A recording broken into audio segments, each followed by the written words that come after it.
North Nazimabad town में 3 रोज़ा फूलों की नुमाइश का शानदार आगाज़। कराची नार्थ नाज़िमाबाद टाउन में 3 रोज़ा फूलों की नुमाइश का शानदार आगाज़ कर दिया गया। इस खूबसूरत तकरीब का इनेकाद नार्थ नाज़िमाबाद में मौजूद फतेह बाग में किया गया, जहाँ कुदरती हुस्न और दिलकश माहौल ने शहरों को अपनी तरफ मतवज्जे कर लिया। इफ्तिताही तकरीब में अमीर जमात इस्लामी ज़िला वस्ती सैयद वजीह हसन ने बतौर मेहमान खुसूसी शिरकत की, जबकि chairman north Nazimabad town Atif Ali Khan और वाइस चेयरमैन ज़ियाउद्दीन जामी भी उनके हमरा मौजूद थे। इफ्तिताही तकरीब के दौरान मेहमानाने गिरामी ने नुमाइश में रखी फूलों की मुख्तलिफ अक़साम का जायज़ा लिया और मुंतज़मीन की काविशों को सराहा। इस मौके पर अमीर जमात इस्लामी ज़िला वस्ती सैयद वजीह हसन ने कहा कि ऐसे नुमाइशों का इनेकाद न सिर्फ शहर को खूबसूरत बनाने में मदद देता है, बल्कि लोगों को कुदरती हुस्न से करीब लाने का भी जरिया बनता है। उन्होंने मजीद कहा कि कराची जैसे बड़े और मसरूफ शहर में इस तरह की सरगर्मियाँ आवाम के लिए खुशगवार तफरीह फराहम करती हैं। फतेह बाग में मुनक़िदा इस नुमाइश में 25,000 से ज़ायद फूलों की मुख्तलिफ तरतीब और डिज़ाइन से सजाया गया है। जैसे यहाँ पे लोगों के सामने उनको भाम पहुँचा देते हैं, उनके मसाइल हल करने की कोशिश करते हैं, लेकिन जो अरबाब इख्तियार हैं उन्होंने क्या सोचकर इस शहर के बारे में क्या फ़ैसला किया है कि वो उन्होंने ऐसे लोगों को हमारे पर मुसल्लत किया है कि जो हमारे वसाइल हम तक नहीं पहुँचने देना चाहते। आवाम परेशान है, आवाम बदहाल है, उसको बुनियादी सहूलतें नहीं मिलती हैं। ट्रैफिक का बुरा हाल है। आप आज कराची में चलते चले जाइए, आधे घंटे का रास्ता जो है ना आप 1.5 2 घंटे में तय कर रहे हैं। वजह क्या है? वजह यह है कि यहाँ कुछ लोगों को शौक़ है, यहाँ क्रिकेट मैच रख लिया है, जहाँ यहाँ की इंफ्रास्ट्रक्चर की हालत देखे बगैर यहाँ पे क्रिकेट मैच रख लिया गया है और लोग बर्बाद हैं, परेशान हैं।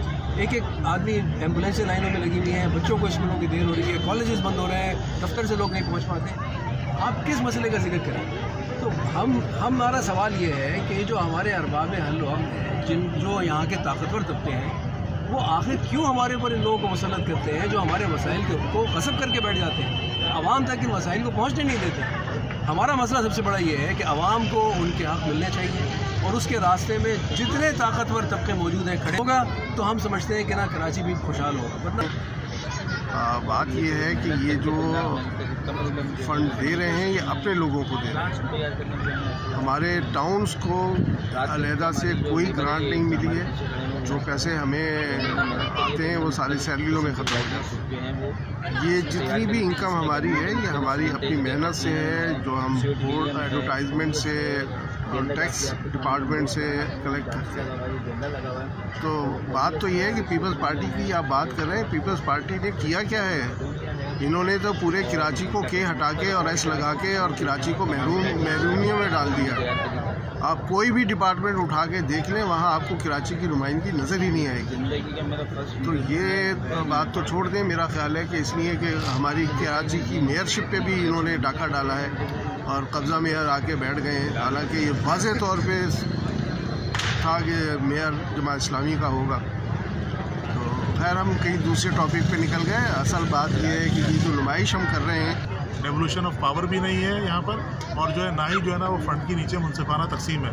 अपने जो टाउन्स हैं जो इनके पास हैं उनके फ़ंड हमें नहीं पता किस हिसाब से इतने ज़्यादा हैं। वहाँ पर जो सैलरीज़ और OZT का फ़र्क बहुत ज़्यादा है।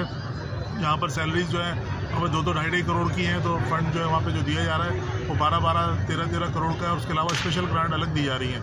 दूसरी बात ये कि दूसरा साल मुकम्मल होने को आया है, जो है 1 साल के बाद तो पीपल्स पार्टी की गवर्नमेंट ने जो है OZT कुछ बढ़ाई कि ताकि तनख्वाहें कवर हो जाएं, लेकिन तनख्वाहों के अंदर भी सालाना इंक्रीमेंट होता है, तो जितनी बढ़ाते हैं तो उतना इंक्रीमेंट उसमें कवर हो जाता है ना। अब तक कोई मशीनरी दी गई है कि गवर्नमेंट ने टाउन म्यूनसिपल कॉरपोरेशन को, जो कि नई बनी है सारी की सारी, इससे पहले DMCs थी वो डिफंक्ट हुई हैं, तो उनको कोई नई मशीनरी दी जाए, कोई स्पेशल ग्रांट दी जाए, ऐसा कुछ भी जो है हमें गवर्नमेंट की तरफ से देखने में नहीं आ रहा। टाउन जो कुछ भी कर रहा है वो पुरानी मशीनरी को काबिल इस्तेमाल बना रहा है या अपने जो फंड्स हैं उससे जो है ना चीज़ों को डेवलप कर रहा है। यहाँ पर हमें किसी तौर पे भी इनकी कोई मदद हासिल नहीं है।